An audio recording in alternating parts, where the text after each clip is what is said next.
Hello there, it's just me, your old buddy Grizzly Jim, and today I'm kind of answering one of the questions I get asked most on social media, and that is how I make my arrows with such an extreme helical twist.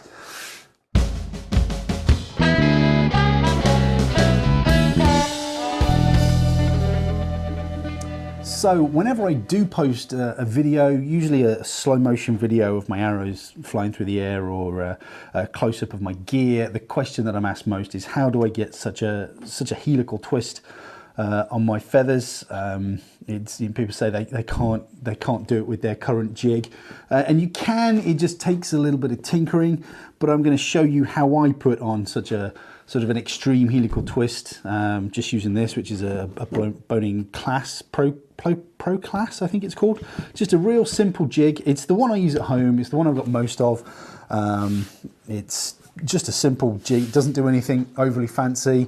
But before I show you how I do this, I feel like I've got to go through some of the pros and the cons of such an offset helical twist on your arrows.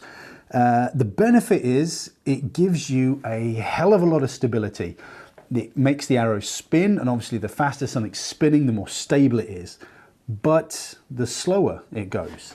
And if you're one of those guys that's just chasing speed, if that's your main focus, this isn't the way to go. I mean, I've never been a huge fan of overly fast equipment. I would much rather have a stability over speed. I mean, that's the way I would do things. That's the way I prefer to do things.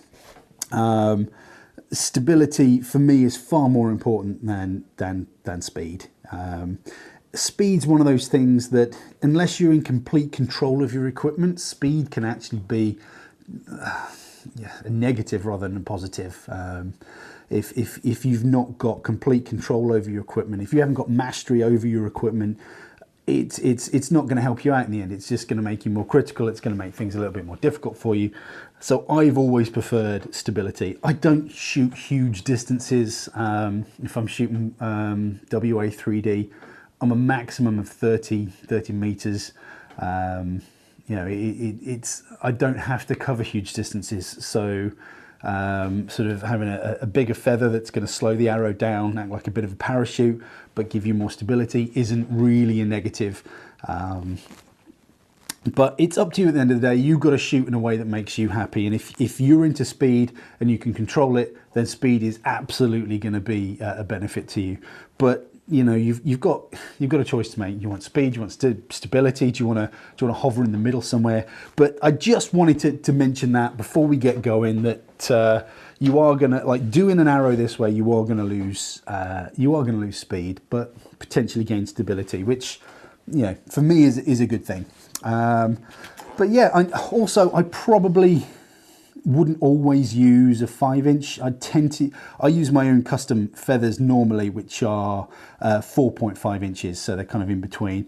I'm using 5 inches today because it shows up a bit more. It shows you, it's a bit easier to see on camera. But yeah, so we're going to be using this, the boning jig. We're going to be using fletching tape. We've got some the bear paw fletching tape here that we're going to be using today. I've had kind of mixed results with tape, but I find that I can only really do this technique whilst using tape. It doesn't really work with any of the other glues or adhesives, and that will become apparent when I start making these arrows. So without further ado, it's a talky one, I'm sorry.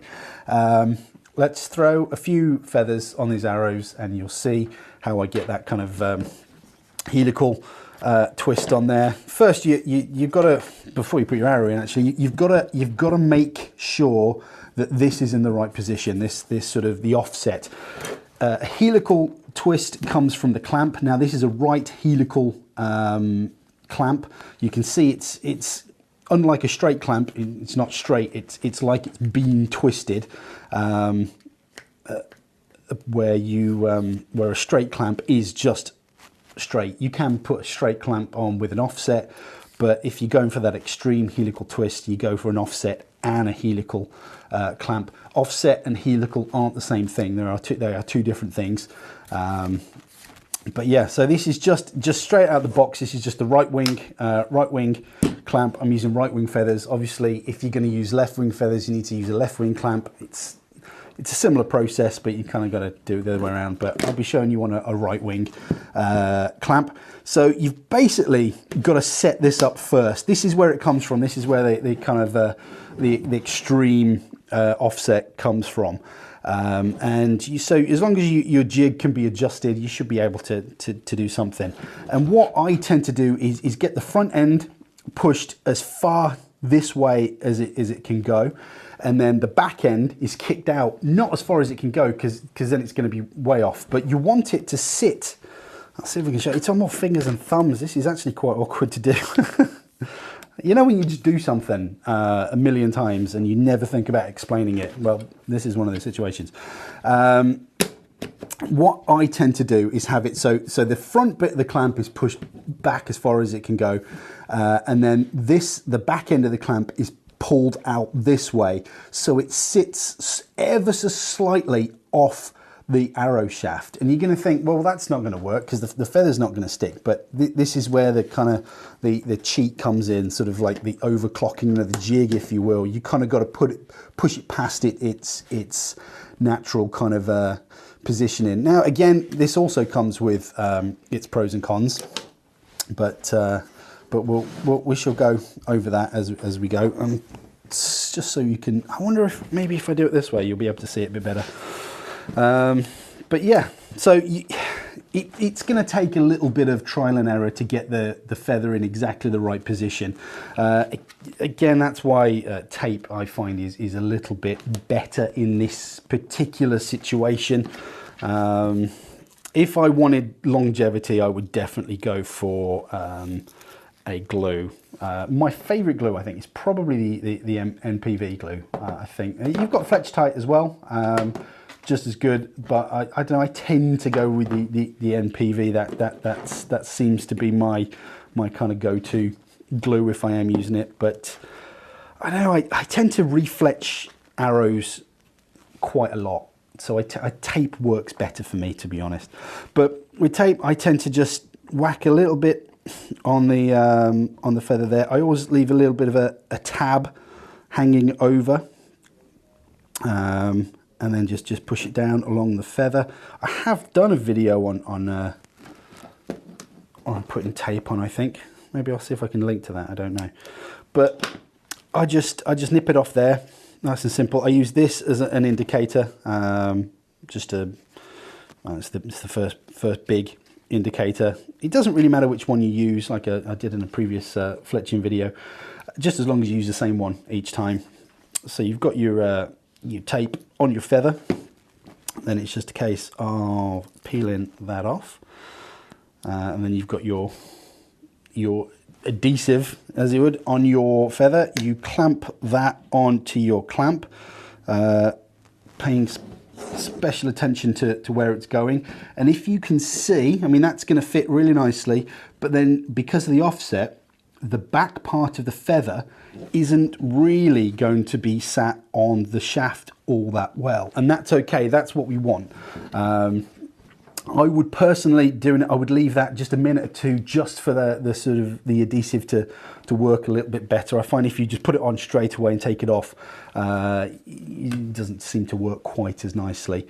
But for the purposes of this video, we'll take it off now. And this is where the kind of trick comes in. You've got to kind of follow your thumb nail around and just manually put that last little bit of the feather down. And what that's going to give you is a really nice helical kind of offset. That's quite extreme, and I like it partly because I think it just looks really good, but also because of the extreme sort of offset nature of it. It's gonna give it sort of that much more stability. It's gonna make it sort of spin really nicely. So that's the first one. So what I'm gonna do the rest. Maybe I shall fast forward it so you don't have to listen to me fletch out.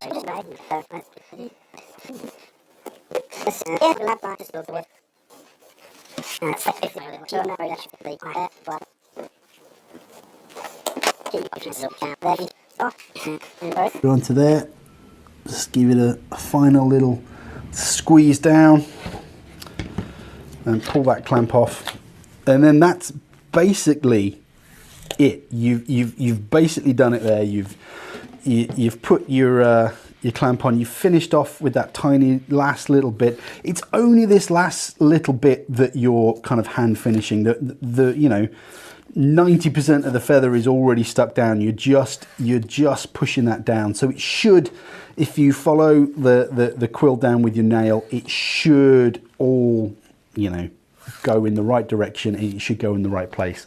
I say it might take you a couple of goes to get it bang on right. But yeah, that's basically how I put on my Extreme Helical Twist on a feather. Now, once you've put the feather on, I would highly recommend you getting some of your adhesive and just putting a little dot. Just, I mean, I'm rushing this, so it's not looking particularly neat, but just putting a little bit of MPV or fletch tight or whatever you're going to use just on the top there. You can tail them as well. Put a little bit just down that end. It just helps keep the front end and the back end of the feather stuck down on the shaft without lifting and rolling around. Like I say, tape, it comes with its own kind of plus and minuses. It's really quick to fletch up your arrows with. If you get them too wet or too hot, it tends not to work too well. But like I say, I change my feathers a hell of a lot. They get, you know, knackered quite quickly, so I'm always swapping those out for new ones. So tape works really great for me. It's just quick, and when you're using stuff like fletch tight or MPV or whatever, you've got to wait a good 20 minutes per feather. I haven't got time for that. I'm a busy man. I've got stuff to do. I could be out shooting rather than making arrows. So I tend to go for the simpler option. I wouldn't use super glue to top and tail your arrows, because what will happen is this stuff, it dries a little bit spongy. So it's not going to affect your arrow in any way. But if you put on super glue, that tends to be a little bit more liquid, so that soaks into the front end of the feather, or the back end of the feather goes a bit hard, and then you end up with like a hard section of feather at the front end of the arrow, and it doesn't look nice, and it's not going to fly as nice.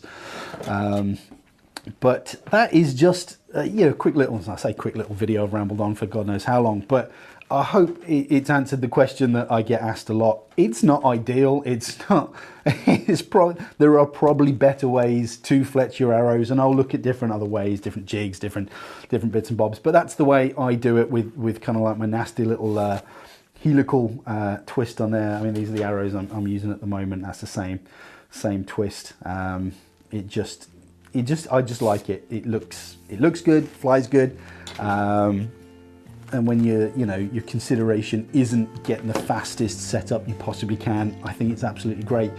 But again, like I say, it's one of the questions I get asked a lot. So I hope that's answered your question. I know I've been meaning to make that video for a long time. It's a bit messy, a bit disjointed. But anyway, I hope you've enjoyed that. You take care, shoot straight, and I shall see you on the internet.